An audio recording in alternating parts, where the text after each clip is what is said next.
구약 성경 다니엘 오늘 마지막입니다. 12장 1절에서 13절이에요. 제가 쭉 읽어드리겠습니다. 다니엘 12장입니다. 그때에 내 민족을 호위하는 큰 군주 미가엘이 일어날 것이요 또 환난이 있으리니 이는 개국 이래로 그때까지 없던 환난일 것이며 그때에 내 백성 중 책에 기록된 모든 자가 구원을 받을 것이라. 땅의 티끌 가운데에서 자는 자 중에서 많은 사람이 깨어나 영생을 받는 자도 있겠고 수치를 당하여서 영원히 부끄러움을 당할 자도 있을 것이며 지혜 있는 자는 궁창의 빛과 같이 빛날 것이요 많은 사람을 옳은 대로 돌아오게 한 자는 별과 같이 영원토록 빛나리라. 다니엘아, 마지막 때까지 이 말을 간수하고 이 글을 봉함하라. 많은 사람이 빨리 왕래하며 지식이 더하리라. 나 다니엘이 본즉 다른 두 사람이 있어 하나는 강 이쪽 언덕에 섰고 하나는 강 저쪽 언덕에 섰더니 그 중에 하나가 세마포 옷을 입은 자 곧 강물 위쪽에 있는 자에게 이르되 이 놀라운 일의 끝이 어느 때까지냐 하더라. 내가 들은즉 그 세마포 옷을 입고 강물 위쪽에 있는 자가 자기의 좌우 손을 들어 하늘을 향하여 영원히 살아계시는 이를 가리켜 맹세하여 이르되 반드시 한때, 두때, 반때를 지나서 성도의 권세가 다 깨지기까지이니 그렇게 되면 이 모든 일이 다 끝나리라 하더라. 내가 듣고도 깨닫지 못한지라. 내가 이르되 내 주여 이 모든 일의 결국이 어떠하겠나이까 하니 그가 이르되 다니엘아 갈지어다. 이 말은 마지막 때까지 간수하고 봉함할 것이니라.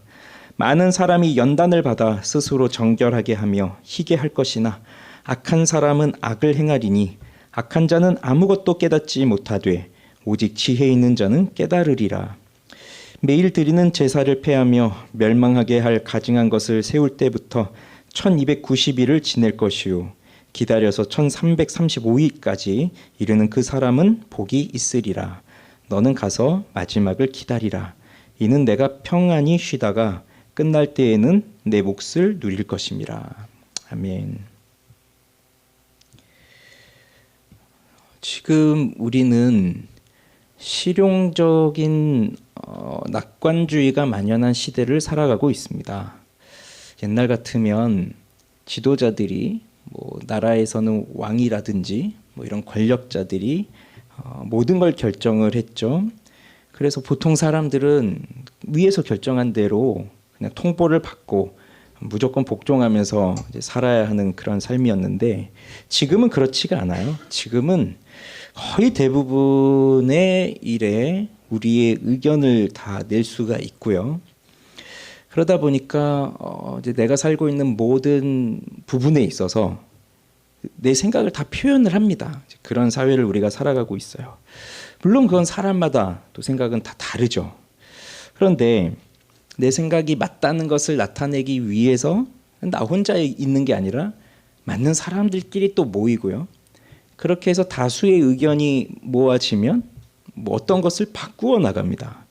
그래서 내 생각으로 이렇게 뭔가 바뀌어지는구나. 사회가 바뀌는구나. 우리 공동체가 바뀌는구나. 이런 걸 경험을 해요. 그뿐만이 아니죠. 돈이 있으면 바꿀 수 있다는 생각도 우리에게는 많이 있습니다. 경험적으로 알아요. 돈이 있으면 바꿀 수 있구나. 그러니 이런 것도 있지 않습니까?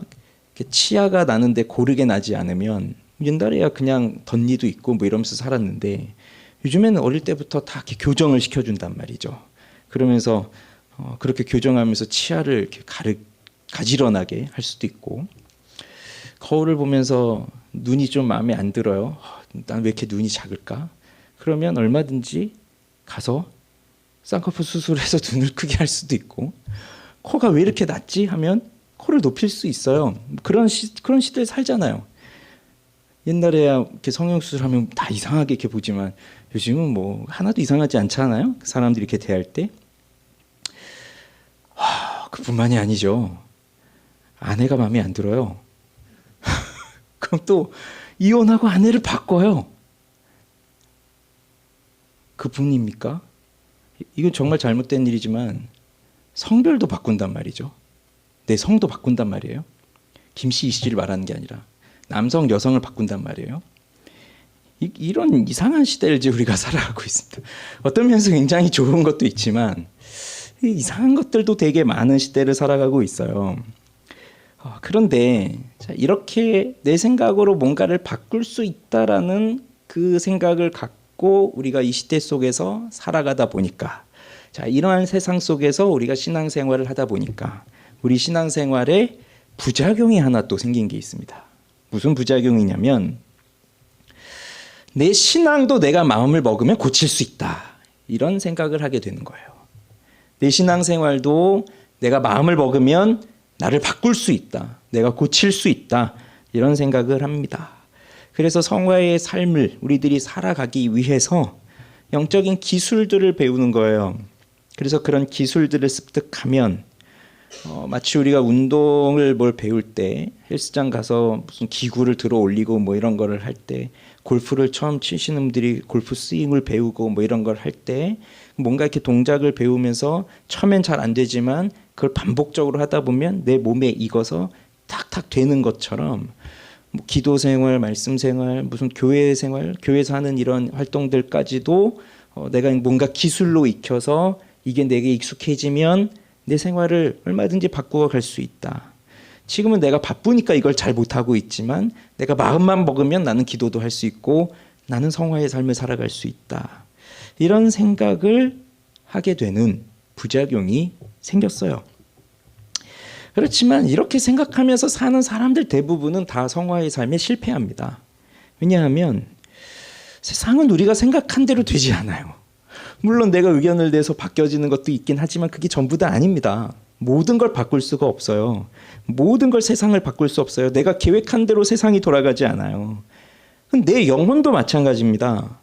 지난 한 주간을 살아오면서 어떤 분들은 놀라운 영적인 승리를 누리면서 사신 분도 있으실 거예요. 지난주 생각나십니까? 우리 지난주 금요일에 말씀을 들으면서 이 금요기도에 오신 여러분들이 어떤 마음으로 지금 여기에 오셔야 하느냐, 어떤 몸 상태로 오셔야 되느냐, 우리는 치열하게 싸우다 온 거다. 이제 그러면서 오늘 또 다시 살아갈 새 힘을 얻고 와야 되기 때문에 여기 오는 거다. 이런 얘기들을 함께 나누었잖아요. 마지막에 생각나시죠? 그렇게 이제 우리가 힘있게 살아왔고 힘있게 싸웠는데 너무 많이 싸우다 보니까 또 이렇게 지치면서 오늘 정말 은혜가 필요해 이러면서 오신 분도 여기에 계실 거고, 어떤 분은 지난주에 그렇게 뭔가 불을 받고 돌아갔는데 내가 이렇게 살 줄 몰랐어요, 이번 주를. 그 정도로 그렇게 쭉 처지고 떨어지고 그럴 수도 있습니다. 그런데 이것이 딱 정해져 있는 건 아니에요. 이번 한 주간을 정말 열렬하게 분투하며 살았던 사람도 오늘은 이렇게 감사함으로 여기 와 있고 오늘 또 은혜를 받고 돌아가지만 다음 주에 나는 어떻게 될지 몰라요. 특히 다음 주는 연휴가 껴있네요. 벌써부터 우리 마음이 해이해지면서 그동안 쌓아왔던 신앙의 루틴들이 또 깨지면서 내가 또 좀 이렇게 흔들릴 수도 있는 그런 여건이 생기고, 어떤 분들에게는 굉장히 치열하게 살아오다가 또 이렇게 연휴가 있으니까 잠시 한숨을 좀 돌리고 새롭게 영적인 생활을 해나갈 수 있는 또 새 힘을 얻을 수 있는 그런 시간도 돼요. 그러니 뭐라고 딱 단정해서 말할 수가 없습니다. 여기 있는 우리 모두가 다 다른 인생을 살아가고 있습니다. 그래서 결국은 우리가 살고 있는 이 세상이라고 하는 거, 우리가 속해 있는 이 시대라고 하는 것은 바꿀 수 없어요. 내 힘으로. 그리고 그런 이 시대는, 이러한 세상은 불의함이 가득한 세상입니다. 여러분, 이 세상을 보면서 정말 의롭다, 정의롭다, 정말 하나님의 뜻이 나타나고 있다, 그런 생각을 하시나요? 아마 우리는 이 세상은 정말 정직하지 못하구나, 불의가 가득 찼구나, 하나님의 뜻이, 하늘에서 이루어진 뜻이 이 땅에 이루어지지 못하고 있구나, 사람들이 정말 그 뜻을 가로막고 있구나, 한편으로는 내가 또 그 하나님의 뜻을 가로막고 있구나, 이런 생각들을 하면서 살아가고 있습니다. 그래서 우리는 이 세상을 내가 마음 먹은 대로, 내가 생각한 대로, 내가 결정한 대로 바꿀 수가 없고, 그렇다고 하는 것을, 그런 세상을 살아가고 있다는 것을 다니엘이 잘 보여주었어요. 오늘 15번째 시간, 이제 이 다니엘 마무리를 하는 시간입니다. 그렇지만 나는 세상을 바꿀 수 없습니다. 내 마음대로, 내가 원하는 대로, 설령 그것이 하나님의 뜻이라 하더라도, 하나님의 뜻을 내가 이 땅에 세우는 것을 내 마음의 소원으로 품고 산다 하더라도 그 세상을 하나님의 뜻대로 바꾸기가 어렵죠. 그렇다고 해서 실망하고 좌절하고 살라는 것이 아닙니다. 어차피 안 되는구나 이런 생각을 하면서 살라는 것이 아닙니다. 오히려 우리는 이런 세상을 살면서 더더욱 소망을 발견하게 돼요. 왜냐하면 내가 고칠 수 없는 이 세상을 하나님이 고치시는 것이고, 내 계획으로는 아무 일도 일어날 수 없지만, 아무것도 바꿀 수 없지만 하나님의 주권 아래에서 하나님이 행하시는 하나님의 계획대로 이 모든 것들이 변화되기 때문입니다. 다니엘이 포로로 끌려와서, 어린 나이에 포로로 끌려와서 이제 거의 90이 가까운 나이에 90대에 접어들었을 겁니다. 그 나이에 이르기까지 그 바벨론에서 살면서 총리도 되었고, 그런 권력도, 정치적인 권력도, 힘도 있었고, 정적들이 그를 무너뜨리기 위해서 그의 잘못이 무엇이 있나 다 찾아봤지만 그 누구도 다니엘의 잘못을 단 하나도 찾아낼 수 없을 정도로 그렇게 열렬하게 살아왔던 사람이지만, 그를 사자굴에 넣게 하는 그 모의는 모두가 다 이룰 수 있었잖아요. 그러니 다니엘이 섬기는 하나님을 그 사람들이 섬기지 않았단 말이죠. 그렇게 열렬히 살았지만, 하나님의 뜻대로 살았지만 그 옆에 있는 사람들이 하나님을 섬기지 않았습니다. 그렇지만 모든 것이 하나님의 뜻과 계획대로 움직여져 가는 거죠. 그래서 느부갓네살도 그렇게 교만하였다가 떨어지고 다시 또 회복되고, 벨사살 왕같이 그렇게 적이 쳐들어왔는데도 교만에 차가지고 방심하고 있다가 나라가 망하고, 페르시아가 세워졌지만 이제 주어지는 이 예언 속에서 헬라 제국이 등장하고 그 다음에 또 로마가 등장하고, 이러한 일들이 일어나게 될 것을 말하고 있는데, 그건 결국 하나님의 뜻대로 하나님의 계획대로 이루어지고 있는 겁니다. 그래서 지금 우리가 살아가고 있는 이 악한 세상은 언젠간 끝이 날 거고요. 우리가 고대하는 새 하늘과 새 땅이 우리 앞에 펼쳐질 겁니다. 그렇지만 그때까지 우리의 삶은 어려움이 많다. 이게 다니엘서가 보여주는 거예요. 가르쳐주는 거예요. 결코 우리는 쉬운 삶을 살아가지 않을 것이다. 쉽게 삶을 살아내지 못할 것이다. 왜요? 불의한 시대 속에서 거룩한 신자로 살아가기 때문입니다. 불의한 시대 속에서 불의한 자로 살아간다면, 불의한 시대 속에서 거짓된 신자로 살아간다면 쉽게 살아갈 수 있어요. 그러나 우리는 여기서 세상과 타협하지 않고 거룩한 신자로, 불의한 사람들이 다수이고 하나님을 모르는 사람들이 다수로 채워져 있는 이 세상 속에서 하나님을 알고 하나님을 섬기는 소수의 사람으로 살아간다는 것은 어렵기 때문에, 이건 어려운 겁니다. 쉽지 않습니다. 자, 오늘 이 다니엘 12장 마지막 장입니다. 자, 쭉 한번 읽었습니다. 무슨 내용인지 이해가 바로 되십니까? 7장부터 여기 12장까지는 다니엘이 본 환상이 등장하기 때문에 우리가 읽으면서 이게 무슨 내용이다 바로바로 해석하고 바로바로 이해하기는 어렵습니다. 자, 다시 한번 이제 말씀을 드리면, 이 다니엘 마지막에 등장하고 있는 이 환상은 다니엘 10장부터 12장까지 3장에 걸쳐서 나오는 환상입니다. 때가 언제였나요?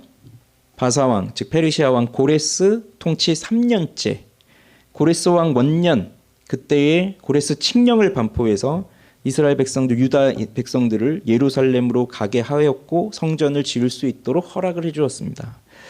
그래서 하나님이 정하신 그 70년의 때라는 시간, 바벨론의 포로로 지나는 그 바벨론 왕을 섬기는 70년의 시간이 지나고 드디어 예루살렘으로 돌아와서 성전을 쌓게 되지만, 예상치 못했던 방해와 대적들이 등장하면서 성전 재건은 금방 멈추게 되었고, 이 백성들은 더 이상 할 수 있을 만한 힘이 없이 낙담에 빠진 채 그냥 그 세상 속에서 먹고 사는 일에 빠져버렸습니다. 바벨론이라고 하는 거대한 불의한 세상 속에서 맞서서 살아가던 그들이 이제 하나님의 약속의 땅이었던, 하나님이 거하셨던 그 땅에 돌아와서 하나님을 잘 섬길 거라고 생각했지만 오히려 그곳에는 더 어려움이 있었던 거죠. 그러니 그렇게 고레스를 통해서 하나님이 그 70년의 시간이 다 되었으니 돌아가라, 성전을 다시 쌓아라, 나를 예배하여라, 다시 나를 예배하는 삶을 만방에 보여주거라 하는 것을 보여주었다 하더라도 그 기대를 갖고 온 사람들이 쉽게 하지 못했습니다. 그 소식을 들었던 다니엘이 금식하면서 하나님 앞에 구하였죠. 그리고 그 기도에 대한 응답으로 이 10장부터 오늘 12장까지 나오는 이 환상이 다니엘에게 주어졌어요. 기도에 대한 응답으로. 그럼 지난주에 보았던 그 11장의 내용을 우리가 떠올려 보면 이제 역사 속에서 수많은 전쟁이 계속해서 일어날 것이고, 그러면서 안티오쿠스 에피파네스 4세와 같은 그러한 왕이 등장하면서 하나님의 백성들을 아주 심각하게 박해하고 하나님의 성전을 더럽히고 하는 일들도 일어나게 될 것이고, 그보다 더한 왕이 등장해서, 이걸 우리 신약에서는 적그리스도라고 표현을 하는 거죠. 그런 적그리스도가 나타나서 이제 마지막 때에는 이 교회를 무너뜨리기 위해서 공격을 가해올 것인데, 그 누구도 그를 막을 수 없는 것처럼 11장이 마무리가 되어 가고 있었습니다. 그러면서 우리는 지난주에 그 11장의 내용을 마쳤던 거예요. 그러니 그 누구도 이길 수 없을 것 같은 그 강력한 적그리스도의 세력이 하나님 백성들을 멸하고 하나님의 아름다운 도시를 멸하고 있을 그때. 자, 오늘 12장 1절은 이렇게 시작을 하고 있습니다. 1절 같이 읽어보겠습니다. 그때에 내 민족을 호위하는 큰 군주 미가엘이 일어날 것이요, 또 환난이 있으리니 이는 개국 이래로 그때까지 없던 환난일 것이며, 그때에 내 백성 중 책에 기록된 모든 자가 구원을 받을 것이라. 그때라고 하고 있습니다. 그때. 그런데 11장 40절에 보면 마지막 때에 남방왕이 그와 힘을 겨룰 것이나 북방왕이 온다고 했어요. 그러니 그 마지막 때에 그 북방왕이, 그 적그리스도가 그렇게 이 하나님의 거룩한 성을 향해서 돌진하고 있어서 마치 많은 물이 쫙 오면서 모든 무리를 다 멸하고 있을 그때에 너희 민족을 호위하는 군주 미가엘이 일어날 것이다 라고 하는 구원의 소식을 알려주시는 거죠. 그러니 이 적그리스도가 펼치는 세력이 너무 강력해서 그와 같은 편이 되는 에돔을 비롯해서 이런 데는 괜찮지만 그 강력한 나라였던 애굽을 비롯해서 모두가 다 이렇게 망하고 있을 때, 그리고 하나님의 백성들이 그렇게 영화로운 땅에 들어가서 그들이 정말 이런 위험에 처하여 있을 때, 그런데 그의 종말이 갑자기 이른다고 11장 45절에 나오죠.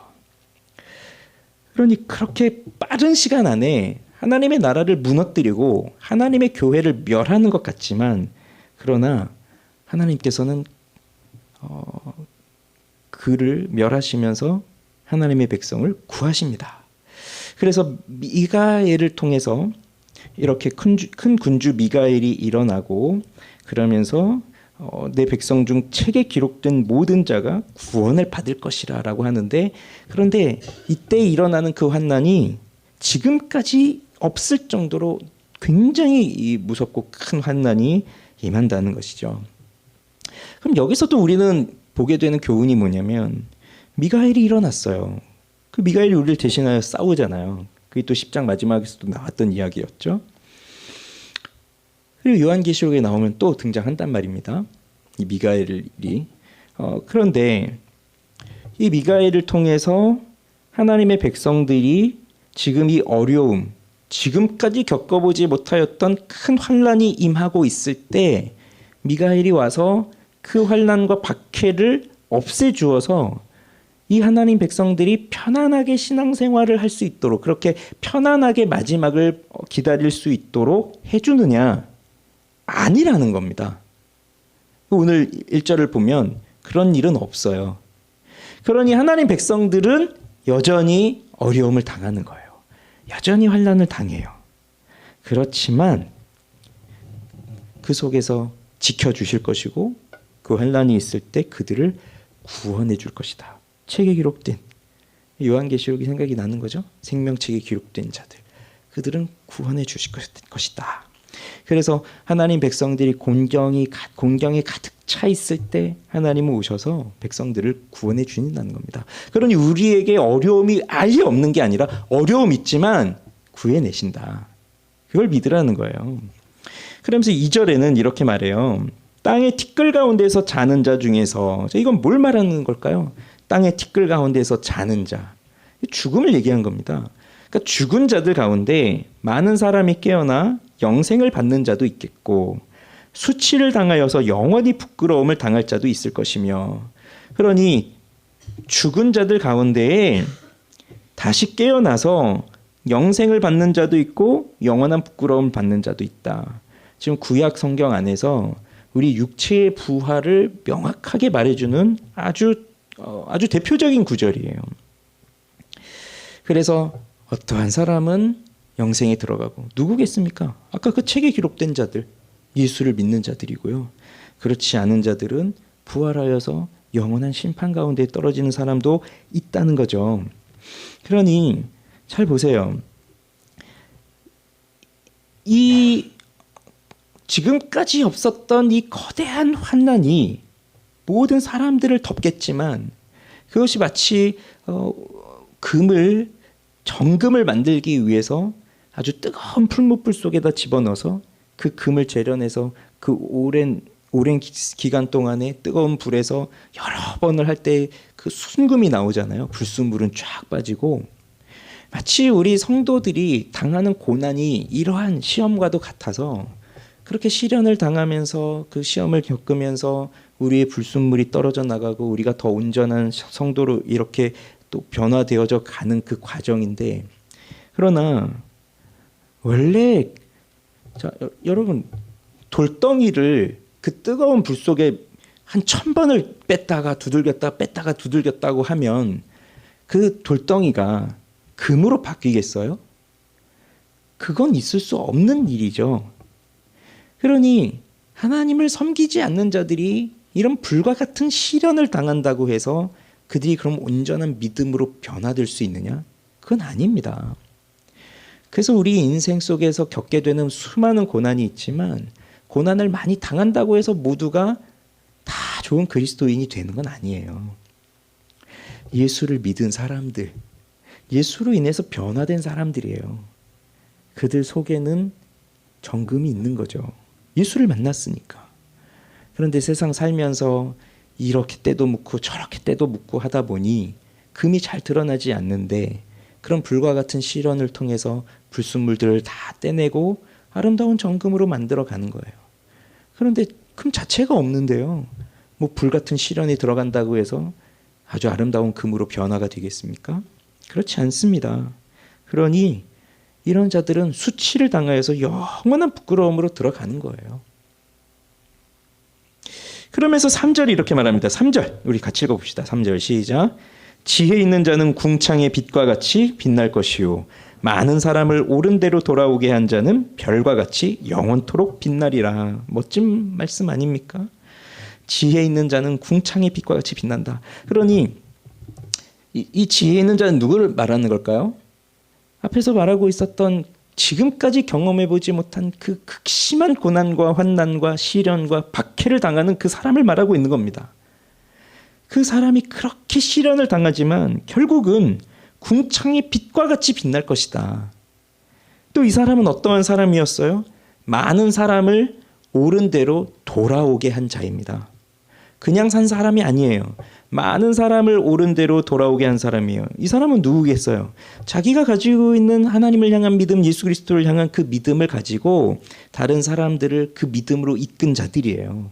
겸손한 신자들이죠. 이런 사람들은 어떻게 된다고요? 별과 같이 영원토록 빛난다는 겁니다. 그러니 극심한 고난, 환난 피할 수 없지만 이렇게 지혜, 즉 하나님의 지혜를 갖고 있는 자들, 그래서 그것을 통하여 다른 사람들을 하나님 믿도록 예수 그리스도 믿도록 그 빛 가운데로 인도하는 자들은 별과 같이 영원토록 빛난다는 겁니다. 하나님의 백성들은 이렇게 된다는 거예요. 그리고서 4절에 보니까 다니엘에게 이렇게 말씀하시죠.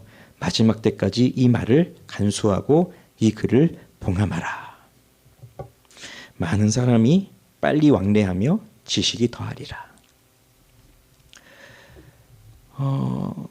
아모스 8장에 있는 말씀을 좀 인용하면서 여기를 지금 쓰고 있는 건데, 자 보십시오. 지금 이런 말씀을 주고 계시지만 하나님은 이것을 봉함하라고 합니다. 자, 그런데 많은 사람들이 빨리 왕래하면서 지식이 더한다고 하는데 이건 무슨 의미냐면 하나님은 다니엘을 통해서 분명히 말씀을 이렇게 주셨어요. 지금 예언을 이렇게 해주셨어요. 앞으로 무슨 일이 일어날 것이다를 가르쳐 주셨어요. 그렇다고 한다면 지금 사람들에게는 이 말씀이 지금 다니엘을 통해서 이렇게 주어지고 있는 겁니다. 그러니 사람들은 자신 앞에 이렇게 말씀이 있지만 그들은 여전히 그 지식을 찾기 위해서 여기저기 다닌다는 거예요. 그게 빨리 왕래한다는 거예요. 지식을 찾기 위해서 여기도 가고 저기도 가고 이렇게 빨리빨리 왕래하면서 다닌다는 건데 그래서 지식이 더하리라라고 되어 있지만 사실 지식이 없는 거예요, 이들은. 사람들이 하나님의 말씀을 찾을 수 없는 건 말씀이 감추어져 있기 때문이 아닙니다. 하나님은 말씀을 주시는 것이 하나님의 뜻을 감추시려고 우리에게 말씀을 해주시는 게 아니에요. 감추시려면 왜 말씀을 하시겠어요?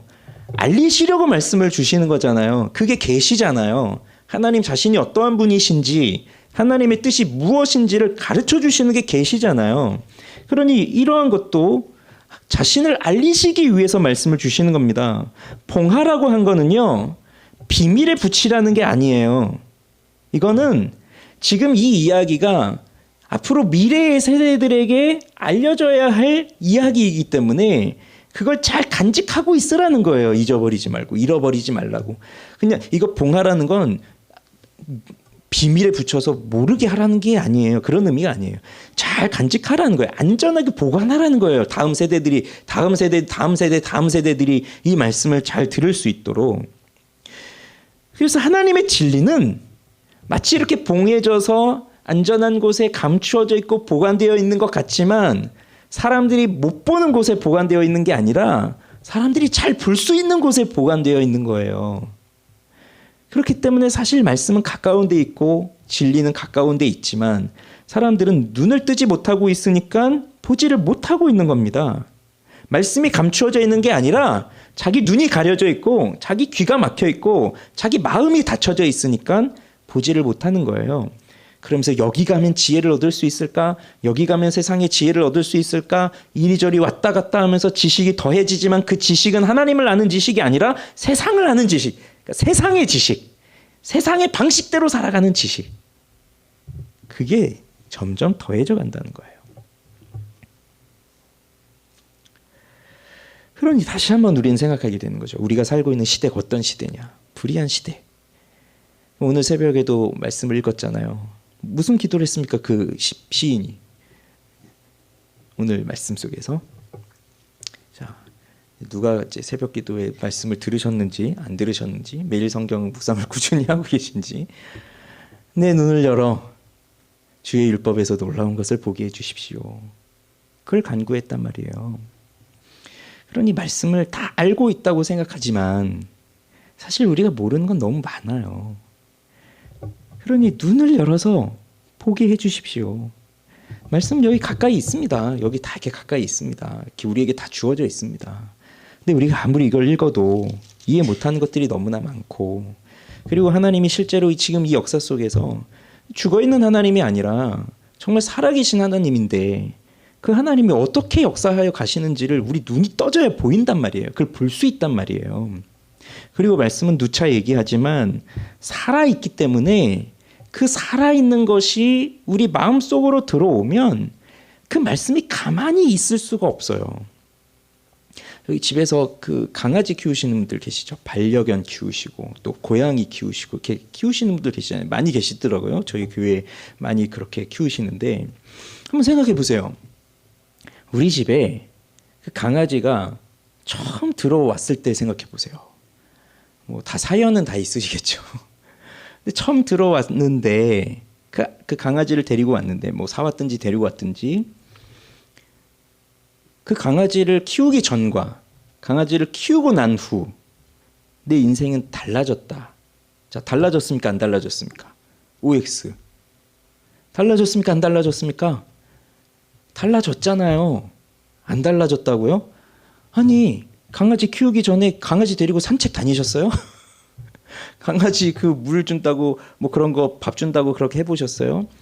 어디 뭐 몇 박 며칠씩 여행 다닐 때 강아지 집에 혼자 어떻게 있으면 어떡하지 하면서 여행도 못 가고 뭐 이런 일들이 생기잖아요.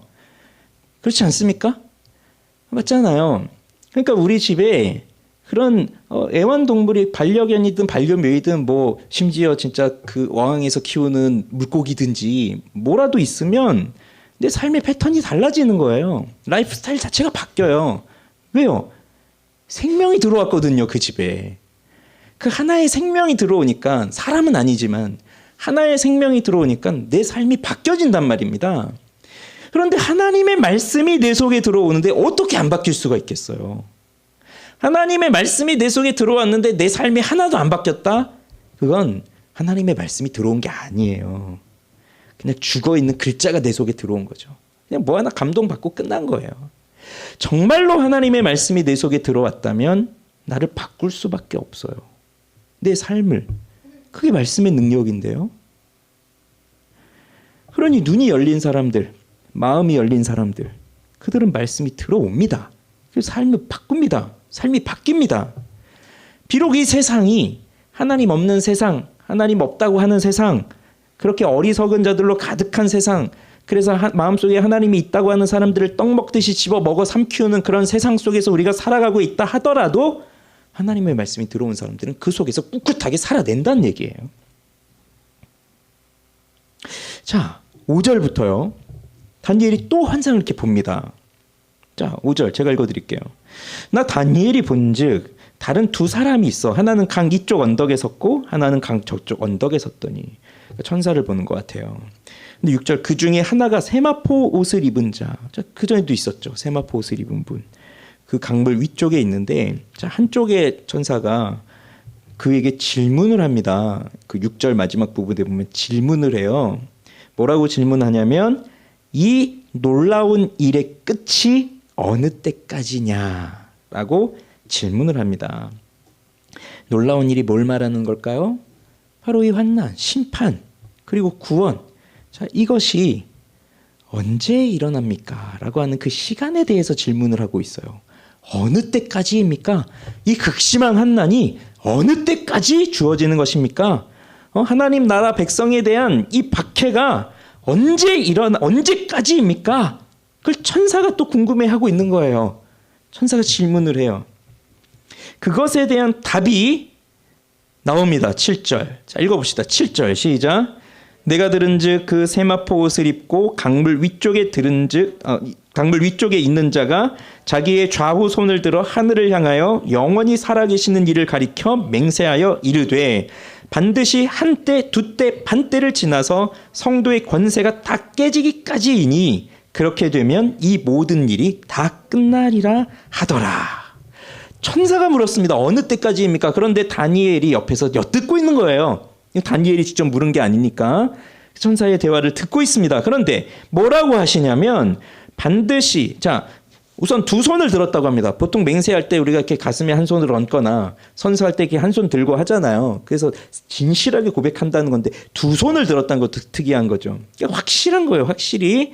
그래서 확실하게 말하는데 반드시 한때, 두때, 반때를 지난다.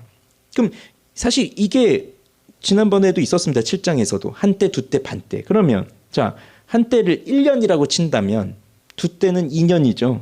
그리고 반때라고 했으니까 6개월이라고 하면 총 언제예요? 총 기간이 3년 6개월이 되는 거죠. 3년 6개월, 그러니까 3년 반 정도의 기간을 말씀을 하시는데 누차 말씀드리지만 여기서 나오는 이 숫자를 정확하게 숫자 문자적으로 우린 볼 필요는 없어요. 의미적으로 상징적으로 보아야 될 때가 있어요. 그러니 이 3년 반, 대략 3년 반 정도 되는 이 기간은 무엇을 말하는 것이냐? 한때, 두때, 반때가 보통 성경에서 7이라고 하는 숫자는 완전한 것을 가리켜요. 그래서 7, 그 왜 느부갓네살도 7년 동안 그렇게 또 그 교만했던 자가 그렇게 낮아지고 했던 것을 보면 그 완전한 심판이거든요. 7이라고 하는 건 완전한 심판인데 3년 반은 뭡니까? 7년의 절반이잖아요. 그래서 그 7이라고 하는 7년이라고 하는 그 완전한 심판에서의 절반을 말하는 거니까 절반. 이거는 비교적 짧은 기간에 주어지는 심판이다. 짧은 기간에 주어지는 환난이다. 그런 의미가 여기 담겨져 있는 거예요. 그래서 이게 영원히 끝나지 않는 박해와 끝나지 않는 시련과 환난이 아니라 3년 반, 짧은 기간, 그리고 그게 정해져 있다는 거죠. 끝나는 때가. 그걸 강조하고 있는 거예요. 그런데 우리가 좀 주목해서 봐야 될 건 이거예요. 한때, 두때, 반때를 지나서 성도의 권세가 다 깨지기까지. 근데 우리는 이렇게 생각되지 않습니까?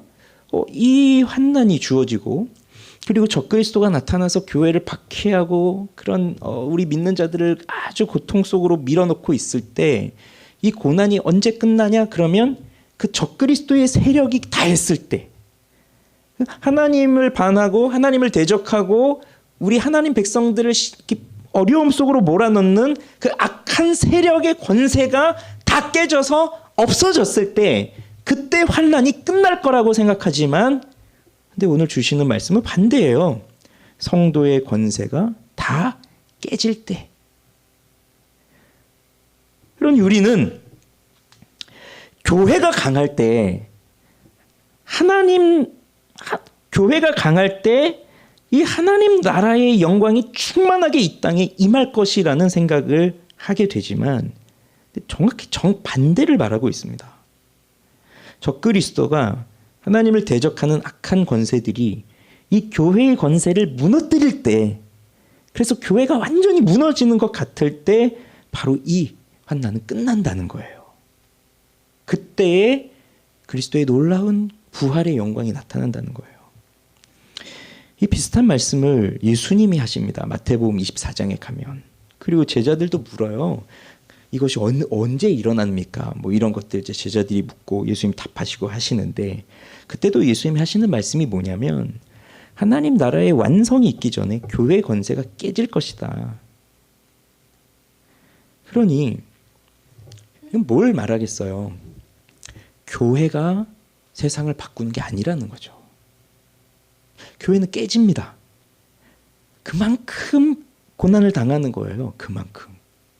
그래서 교회의 권세가 막 커지고 교회가 세상에 무슨 영향력들을 막 나타내면서 나라 자체가 뭐 국교가 기독교고 뭐 이런 식으로 해서 그럼 하나님 나라가 확 확장되겠구나. 우리 역사를 봐서 알잖아요. 중세 시대에 저 로마 제국이 교회 기독교를 인정하고 국교로 인정하고 했더니 하나님 나라가 펼쳐졌습니까? 오히려 더 하나님 나라와 반대되는 세상으로 가고 말았잖아요. 그러니까 뭐 그런 식으로 해서 하나님의 나라가 임하는 게 아니라 이건 하나님이 하시는 일이에요. 하나님이. 즉 하나님 나라의 완성은 하나님이 하시는 거예요. 그러니 우리가 고난, 어려움, 시험, 시련, 불같은 시험 이런 것들이 있어도 하나님 어째서입니까? 왜 이렇습니까? 그것이 아니라 우리에게 그런 시련이 주어지면 주어질수록 이때는 끝난다는 겁니다. 즉 우리 구원이 빨리 오고 있다는 얘기예요.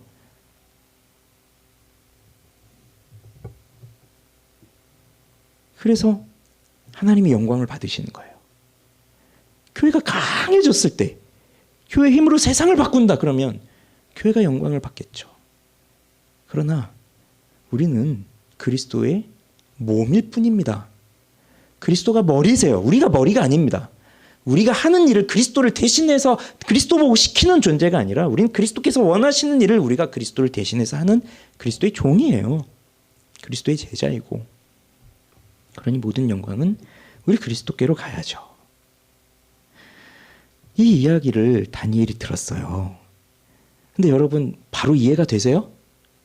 잘 안 되실 겁니다. 그렇죠? 그러니까 8절이 나와요. 8절 보세요. 8절 읽어봅시다. 시작. 내가 듣고도 깨닫지 못한지라. 예, 여러분 아직 이해가 안 돼도 괜찮으신 거예요. 이 다니엘도 이해를 못한 거예요. 옆에서 들었지만 도대체 이게 무슨 말을 하는지 모르겠는 거예요. 그래서 다니엘이 이제 본인이 직접 물어봅니다. 자, 뭘 물어보냐면 다시 이어서 읽어봅시다. 내가 이르되 내 주여 이 모든 일의 결국이 어떠하겠나이까. 그럼 앞에 천사는 시간 언제까지입니까? 이제 그 기한을 물어봤다면 다니엘은 하는 질문은 뭐냐면 이 결과가 어떻게 되는 겁니까? 그걸 물어봐요. 결과. 그랬더니 자, 하나님이 이제 천사가 뭐라고 대답을 해주냐면 9절에 보니까 그가 이르되 다니엘아 갈지어다. 답을 해줍니까? 안 해줍니까? 안 해주는 것 같죠. 그냥 가래요. 갈지어다. 그리고 다시 말합니다. 이 말은 마지막 때까지 간수하고 봉함할 것이다. 그러니 이게 어느 때까지입니까? 한때, 두때, 반때다. 근데 그게 정확하게 뭔지를 잘 모르겠어요. 그래서 모르겠으니까 이게 그러면 어떻게 어떤 결과가 나는 겁니까? 하면 이렇게 된다라고 말해줘야 되는데 다니엘아 가라. 이렇게 말씀을 하시는 거예요. 이거는 이제 앞으로 먼 미래에 있을 그 다음 세대의 사람들이 들어야 할 그 말씀. 적그리스도의 박해가 있을 때 그때 하나님의 백성들이 들어야 할 그 말씀이라는 거예요. 그렇지만 마치 답을 안 해주시는 것 같지만 그런데 다니엘에게는 또 놀라운 말씀을 주십니다. 10절 보시면 많은 사람이 연단을 받아 스스로 정결하게 하며 희귀할 것이나 악한 사람은 악을 행하리니 악한 자는 아무것도 깨닫지 못하되 오직 지혜 있는 자는 깨달으리라. 자, 앞에서 봤던 얘기랑 거의 동일한 이야기죠. 많은 사람이 연단을 받습니다. 그리고 정결하게 됩니다. 희게 됩니다. 그렇지만 악한 사람은 그 와중에도 악을 행하는 거예요. 그리고 그들은 아무것도 깨닫지 못합니다. 그러면 누가 깨닫습니까? 지혜 있는 자. 아까 별과 같이 영원토록 빛나는 자가 누구라고 했어요? 지혜를 가지고 있는 자라고 했잖아요. 그리고 11절 매일 드리는 제사를 통하여 매일 드리는 제사를 폐하며 멸망하게 할 가증한 것을 세울 때부터. 자, 누가 생각납니까? 또 이걸 말하니까 안티오쿠스 에피파네스 4세가 또 생각이 나잖아요. 그가 할 만행. 이제 매일 드리는 제사. 하나님이 상번제를 명하셨어요. 매일 아침과 저녁으로 번제를 드리도록 하셨어요. 근데 그걸 못하게 하고 거기다가 지성소에 제우스 신전 세우고 돼지 피 뿌리고 이렇게 한 그 에피파네스 4세. 그 사람 또 생각나게 하잖아요. 다니엘 입장에서는 미래의 일이지만 또 그런 일들이 있을 것인데 자, 그때부터 또 기간이 나옵니다. 1290일. 1290일 11절 마지막에 보면 그럼 1290일이 어느 정도이겠어요? 이게 대략 보면 이게 3년 반입니다. 1290일이 대략 보면. 그러니까 다시 한번 말해주는 거예요. 이건 정해져 있다. 긴 것이 아니다. 정해져 있다. 정해져 있다. 그래서 이렇게 박해가 주어지고 고난이 주어져도 그것은 긍정적인 것이다. 너희들에게. 그러나 악인은 이런 상황 속에서도 적그리스도 편에 가담을 해서 하나님의 교회를 박해하죠. 그들에게는 이러한 징조가 나타나도 전혀 감각이 없습니다. 마지막이 오고 있다는 걸. 감각이 있다면 깨어나겠죠. 감각이 없으니까 그냥 그대로 가는 거예요. 그러나 지혜 있는 자는 깨닫습니다. 그러면서 1290일이 지낼 것이다. 그런 다음에 12절에 보면 기다려서 1335일까지 이르는 그 사람은 복이 있으리라 라고 하면서 또 하나의 숫자가 나와요. 1335일. 이건 이거 같아요. 자, 1290일에 달하는 그 박해의 기간을 성도들이 기다려야 돼요. 견뎌야 돼요. 인내해야 돼요. 그런데 이 1290일이 딱 끝났다면 1290일이 딱 끝나는 순간 예수 그리스도가 다시 오시느냐? 그게 아니라 또 기다려라라고 하는 것을 주시는 것 같아요. 이것이. 그래서 1290일이 달하는 박해 기간이 끝나도 너희들은 좀 더 기다려라. 그러니 기다렸더니 또 1335일? 굉장히 이건 또 뭡니까? 하겠지만 요점은 기다려라. 기다려라. 그래서 예수님이 마태복음 24장에 보면 그 천국에 대한 말씀들을 그 마지막 종말에 대한 말씀들을 하실 때 주인이 언제 올지 모르니까 깨어서 기다리고 있는 자들은 복이 있다고 그렇게 말씀을 하셨잖아요. 깨어 있다는 게 뭘까요? 깨어 있다는 거? 깨어 있다는 건 눈을 감은 거예요, 눈을 뜬 거예요. 눈을 뜨고 있는 거예요. 그러니까 잠든 건 세상에 취한 거예요. 그래서 데살로니전서 같은 데 보면 그 종말에 대해서 말할 때 깨어 있으라 그랬어요. 그리고 술에 취하지 말라고 했어요. 밤에 자녀로 있지 말라고 했어요. 그런 게 뭐냐면 술에 취하면 어떻게 되죠, 사람들이? 술에 취한 사람은 제대로 판단도 할 수도 없고 뭐 제대로 살 수가 없는 거죠. 제대로 볼 수가 없는 거잖아요. 왜곡되게 보고. 세상이 우리를 그렇게 만드는 거예요. 술을 먹어서 취하는 게 아니라 그냥 세상에 빠져 있으면 세상에 취하게 되니까 제대로 판단할 수도 없고 하나님에 대한 감각도 없고 올바르게 볼 수도 없고 그러다 보니까 눈이 가려져 가지고 주인이 오는지 안 오는지도 모르면서 그렇게 잠들어 있는 상태, 어두움에 빠져 있는 상태, 그 상태가 되는 것인데 너희는 깨어서 기다려라. 예수님은 반드시 오신다는 거예요. 반드시. 그럼 너희가 할 거는 기다려라요. 기다려라. 인내해라. 기다려라. 그래서 예수님이 바로 오실 것 같았습니다. 그래서 초대교회 성도들이 예수님이 바로 오실 거라고 생각을 했고 데살로니가 성도들이 그래서 약간 좀 삶을 나태한 점이 있었죠. 일도 안 하고 예수님 오실 건데 내가 여기서 일하면 뭐하냐 어차피 예수님 오시는데 그러면서 일도 안 하고 좀 게으르게 사니까 그런 것들을 고쳐주고 했던 것들이 데살로니가전서 데살로니가 후서란 말이에요. 그러니 예수님이 오시긴 하는데 좀 늦게 오실 수도 있어요. 그런 것처럼 보여요. 그러면 예수님은 반드시 오시고 우리가 할 일은 뭐냐면 그 예수님이 오실 때까지 우리는 최선을 다하여 온 힘을 다하여 수고하면서 살아가야 된다는 얘기예요. 그래서 너희 기다려라. 기다려라. 그래서 기다려서 1335일까지 이르는 그 사람은 복이 있으리라. 이겁니다. 자, 여러분 이제 다니엘을 생각해 봅시다. 다니엘이 거의 90에 가까운 나이, 아마 90이 넘었을 수도 있습니다. 그럼 여러분 아직 우리는 그 나이까지 가지 않았지만 여러분이 알고 계시는 80대 후반 또는 90대의 노인을 생각해 보십시오. 우리같이 육체적인 기력이나 뭐 정신적인 그 활발함이나 이런 것들이 젊은 사람들하고는 차이는 분명히 날 거예요. 그런데 그렇게 80년, 90년을 살아온 사람으로서 한번 생각을 해보세요. 그리고 자신이 지금까지 살아온 인생길을 돌이켜본다고 생각해 보십시오. 다니엘이, 여러분 내가 다니엘이다라고 생각해 보세요. 그래서 내가 지금 90세에 가까이 이르렀고 90이 넘었고 이제 나는 이제 곧 죽음을 앞둔 기력이 다하여가는 노인인데 지금까지 지내온 삶을 생각해 보니까 10대 때에 그렇게 꿈 많은 10대 때에 나라는 망하고 바벨론 쳐들어오고 사랑하는 가족들이 죽고 민족들이 죽고 그리고 나는 바벨론에 끌려와서 포로가 되고 그런 인생을 겪은 거예요. 그래도 출신이 왕족 출신이다 보니까 귀족 출신이다 보니까 그 왕 앞에 가서 그 왕 앞에 서는 사람으로 또 세워지는데 어찌 보면 출세의 길이 열린다고 할 수도 있지만 이건 오히려 또 하나님께 배반하는 것 같고 하나님 말씀을 듣지 않는 것 같고 자신을 하나님의 율법에서 더럽히는 일 같으니까 그 왕이 주는 음식을 먹지 않겠다고 단호하게 결단하면서 죽음의 길을 선택하잖아요. 그런 다니엘의 삶을 생각해 보세요. 그런데 그 순간 하나님이 도와주신단 말입니다.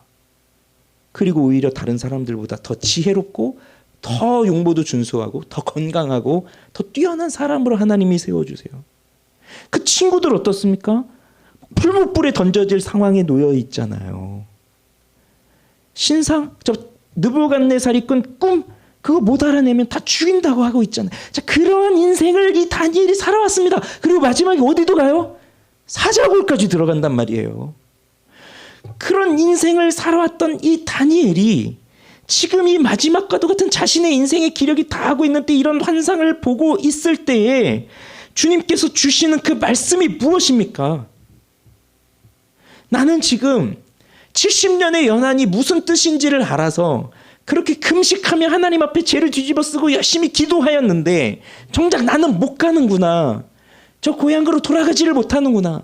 난 하나님의 성전에서 하나님의 백성들과 함께 모여 자유롭게 하나님을 예배하는 것을 나는 못하는구나. 얼마나 아쉽겠어요. 그리고 알려주시는 이 환상을 통해서 알려주시는 일들은 이제 이스라엘은 잘 될 것이다. 예루살렘은 이제 평화로울 것이다. 그런 것이 아니라 더 무서운 전쟁이 일어날 것이다. 더 무서운 일이 일어날 것이다. 지금까지 보지 못했던 환난이 있을 것이다. 이런 일들을 가르쳐 주시니 차라리 몰랐으면 더 편했을 것 같은 그런 삶을 사는 게 다니엘의 인생 아닙니까? 그냥 놀고 그냥 대충 살다가 죽어서 천국이나 가지 이런 식으로 살았던 사람이 아니라 불의한 세상으로 불의한 사람으로 가득한 그 이방 땅에서 정말 믿음 하나 지켜내기 위해서 목숨을 다하며 살아왔던 사람이 이 다니엘이에요.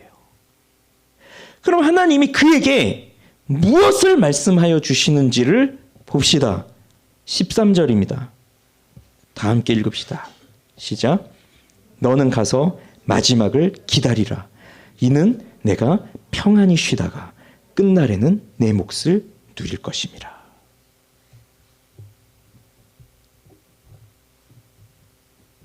무슨 말인지 이해되시죠?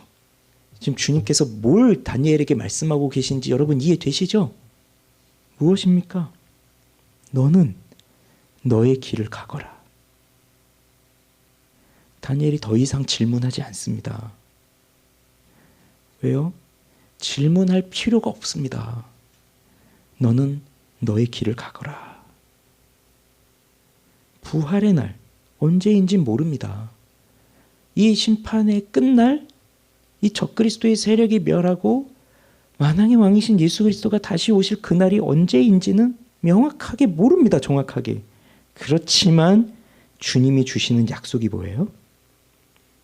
네가 평안히 쉬다가 끝날에는 네 몫을 누릴 것이다.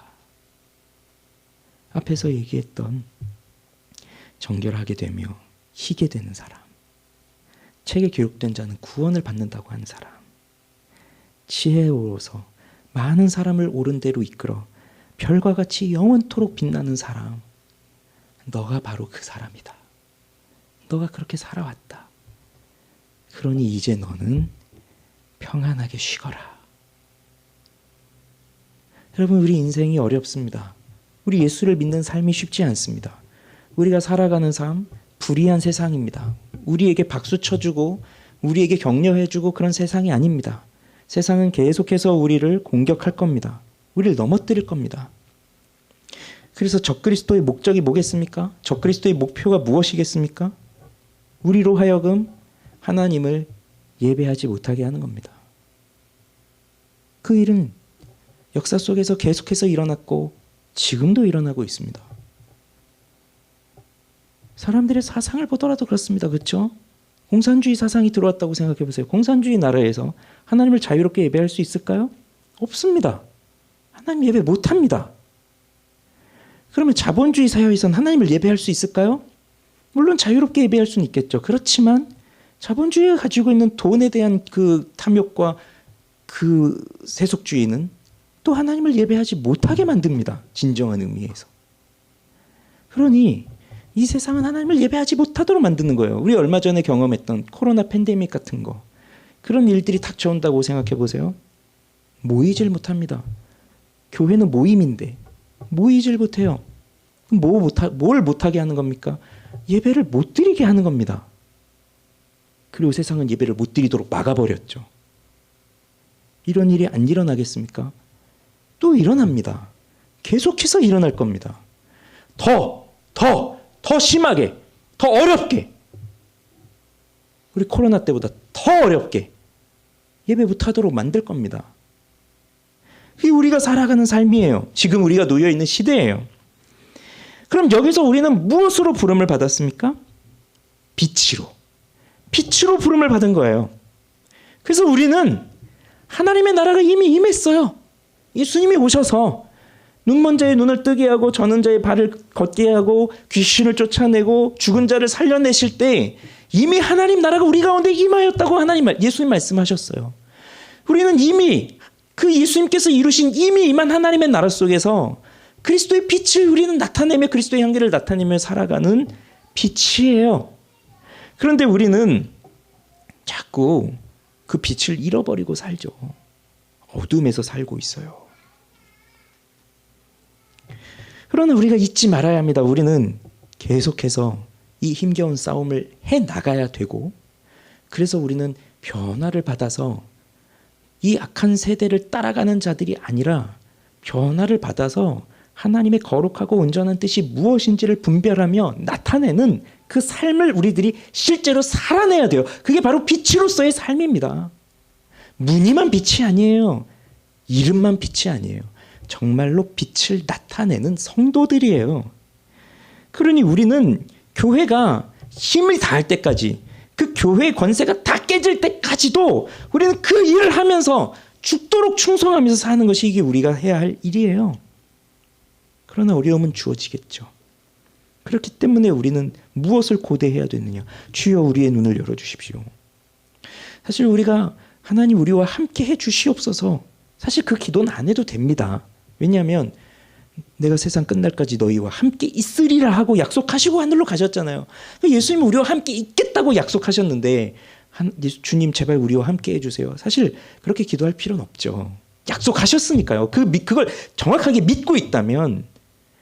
근데 우리가 왜 그 기도를 하냐면 예수님이 나와 함께 하는 걸 모르고 있는 거예요. 내가 지금도 못 느끼고 있는 거예요. 그럼 뭘 기도해야 되겠어요? 눈을 열어주십시오. 눈을 열어서 보게 해주십시오. 예수님이 지금 나와 함께하고 계시다는 걸 보여주십시오.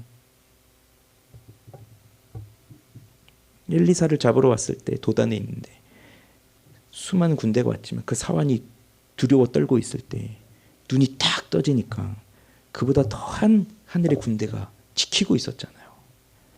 눈이 떠지면 이 세상이 두렵지 않은 거예요. 이것이 다니엘에게 주어진 약속입니다. 여러분, 이렇게 산 사람, 90년을 이렇게 산 사람, 그 사람에게 자, 이제 너는 마지막을 기다려라. 너가 평안히 쉬어라. 이제 평안하게 쉬어라. 그리고 마지막에 너의 몫을 누릴 것이다. 그러니까 즉 부활하여서 주님의 나라에서 주님과 함께할 그 축복을 너는 받을 것이다. 그걸 확실하게 약속을 해주는 겁니다. 그냥 설렁설렁 살던 사람은 이런 약속을 받아도 아무 감동도 없을 거예요. 그러나 정말 목숨을 다해서 그 신앙의 길을 살아왔던 사람에게는 이것만큼 놀라운 은혜가 어디에 있습니까? 우리가 이런 걸 누릴 만한 사람입니까? 우리가 이런 것을 경험이나 해볼 수 있는 그런 자격을 갖고 있는 사람입니까? 아닙니다. 우리 할 수 있는 것도 없습니다. 한 것도 없습니다. 그렇지만 이런 약속을 우리에게 주셨어요. 불의한 세상 속에서 거룩한 신자로 살아가는 자에게는 이 약속을 주신 거예요.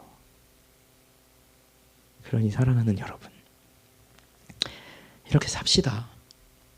우리가 언제 죽을지 모르지만 종말은 꼭 예수님이 오셔야 종말이 아니라 내가 육체적으로 죽으면 또 나의 개인적인 종말이 오잖아요. 언제 죽을지 모르지만 내가 50살에 죽을지 70살에 죽을지 100살까지 살지 그건 모르지만 그때까지 우린 정말 이렇게 치열하게 주를 위해서 살고 어떠한 고난이 있어도 그리스도와 함께 한다는 생각을 가지면서 싸워가고, 그래서 마지막에 너는 평안하게 쉬어라 라고 하는 그 약속을 붙들면서 살아가는 그러한 삶, 우리 그리스도인들의 삶이 그렇게 되어야 하는 거죠. 그렇게 살아가는 우리 모두가 되기를 바랍니다. 찬양합시다.